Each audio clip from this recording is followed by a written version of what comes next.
2024 was an absolute slay of a year for horror movies, and 2025 looks to be shaping up to be maybe even better. Hi, I'm Taylor. If you like horror movies, scary books, and the occasional cryptid deep dive, you are in the right place. Let's take a look at what horror movies we are looking forward to in 2025. On January 13th, Peter Pan's Neverland Nightmare. This one is getting a very, very limited theatrical release, one weekend only from the 13th to 15th of January.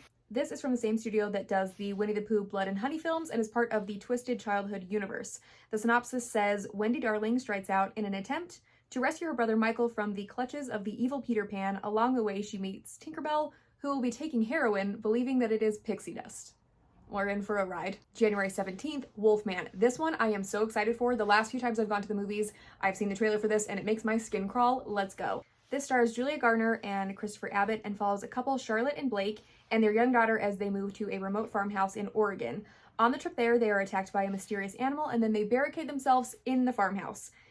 And then, horror ensues and maybe he's turning into a werewolf. We don't know. We know that's exactly what's happening, but it's probably gonna have a twist.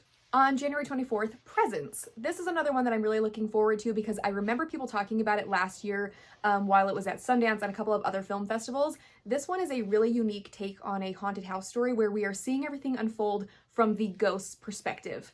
Presents stars Lucy Liu, Julia Fox, and Chris Sullivan and is supposed to be very, very good. Also on January 24th, Screamboat. The Disney Corporation cannot be stoked about all of these Disney horror movies happening now that all of these things are hitting public domain, but I gotta be honest, I'm kind of here for it. Screamboat is a horror comedy based on the Steamboat Willie cartoon, and this movie follows a group of people on a New York City ferry when an ordinary mouse is transformed into a monster. This movie stars David Howard Thornton from the Terrifier franchise, Tyler Posey, and Kaylee Hyman. This one looks absolutely bananas. And then January 31st, Companion. This one looks so good. I kind of want to go in with a blindfold on because I want to be able to be shocked by all the things. But the thing about me is that if Sophie Thatcher is starring in it, I will be sat with my popcorn and ready for whatever she decides to give us. The trailer talks about how it's from the same studio that brought you The Notebook, and as if it's going to be this love story, but then they're like, surprise, it's terrifying. The poster says a new kind of love story from the creators of Barbarian, so that tells us a lot.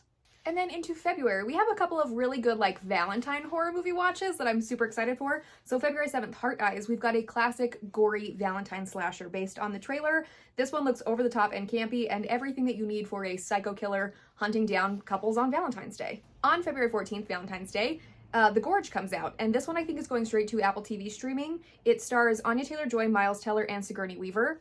Promising sci-fi thriller. Miles Teller and Anya Taylor-Joy play these two special ops, soldiers, who are sent to an isolated outpost on opposite sides of this giant gorge. They become friends, so something is in this gorge, and as they start to form this friendship across it, scary shit starts to rise from it. I don't know. We don't know. We'll see. And then February 21st, we've got The Monkey, which is written and directed by Osgood Perkins, who wrote and directed Longlegs. It was a short story written by Stephen King that Osgood Perkins is taking and developing into a full-length film.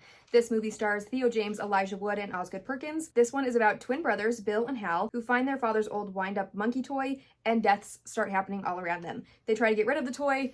They're not going to be able to get rid of it. We can see where this is going. It looks off the walls insane and has such a great cast. I'm really excited for this one. And then March 21st, Ash. This one is a sci-fi horror, and on the planet Ash, Raya wakes up to find that her crewmates are all dead. When a man, Brian, shows up to rescue her, they have to survive the horrors on that planet and figure out if they're able to trust each other. This one looks fun. I'm here for all the sci-fi horror. And then on April 18th, Sinners. This one is written and directed by Ryan Coogler and stars Michael B. Jordan, who is playing twins. So we get double Michael B. Jordan.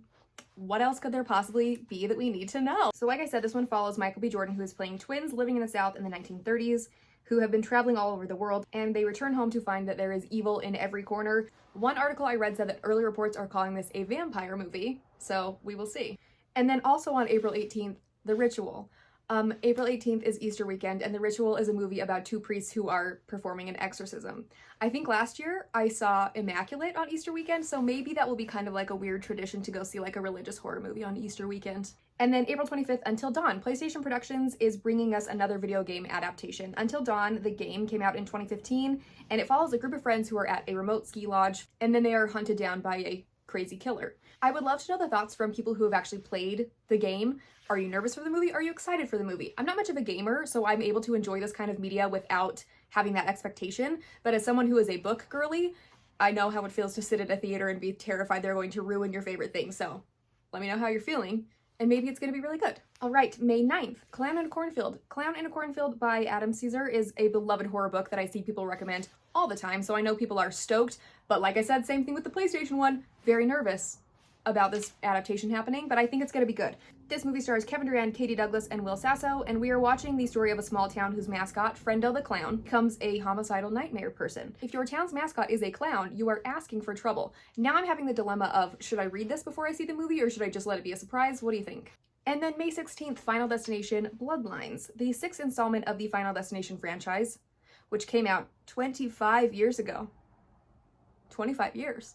Anyways, other than the release date, there isn't a lot of information known about this one. The director and writers want to keep the plotline very quiet for now, so you've got 5 months to catch up or get a refresher on the first 5 films. And then in June, we've got 28 Years Later, which I read is going to actually be a trilogy. So this year we get the first part of it, next year we'll get the second part of it, and then we'll see when we get the third part. This one stars Aaron Taylor Johnson, Ralph Fiennes, and Cillian Murphy. It's the third part to 28 Days Later and 28 Weeks Later, which came out in 2002 and 2007, so it's been a while.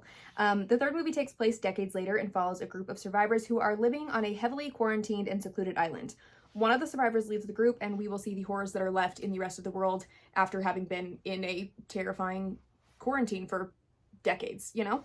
And then June 27th, we've got Megan 2.0. The creepy doll we all know and love is back. Well, okay, I actually haven't seen the first one, so maybe we don't love her. I don't know. Are people excited for this? The plot for 2.0 has not been fully released, but there are teaser images that were released of Katie, played by Violet McGraw, wearing goggles and working on something that looks robotic. So maybe she's kind of taking on her own little science project that's going to go terribly wrong. And then July 18th, I Know What You Did Last Summer. A lot of info is still coming out for this movie as people are confirming whether or not they are participating in the film. We don't have a full rundown story yet, but Freddie Prinze Jr. and Jennifer Love Hewitt have both been confirmed as coming back for this movie. And I'm sure over the next couple of months, we will be fed little snippets here and there. And then once we hit spooky season, things just ramp all the way up. So September 5th, The Conjuring Last Rites. Ed and Lorraine Warren, played by Vera Farmiga and Josh Lambert, are back for the 4th installment of the Conjuring films, which might be the last one.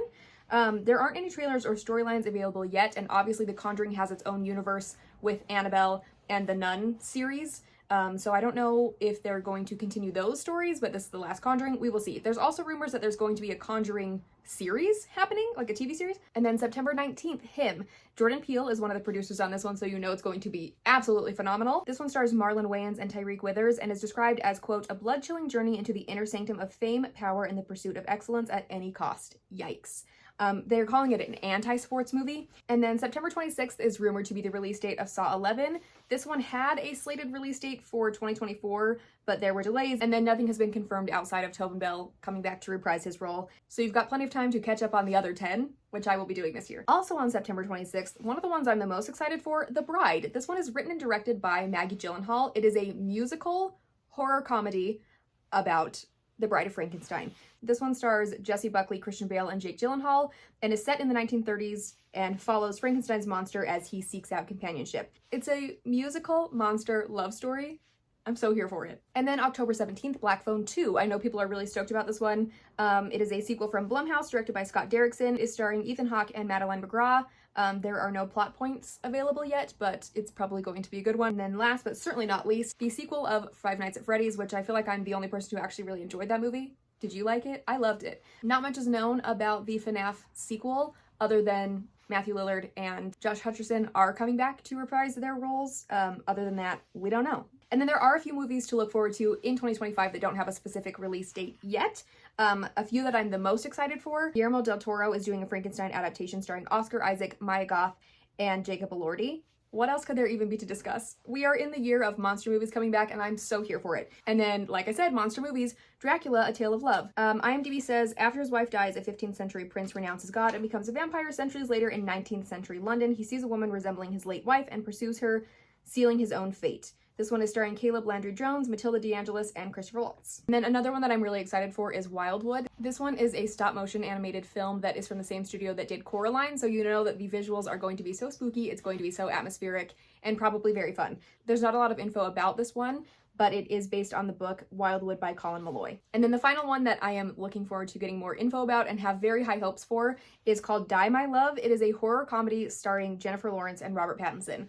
As a millennial, my heart's exploding. I can't wait for this one. We are in for a very promising year, at least horror movie-wise, that could keep us hanging on. Anyways, I'm sure that there are some that are coming out that I missed, so if you know of any, share with the class and tell me which one you're the most excited for.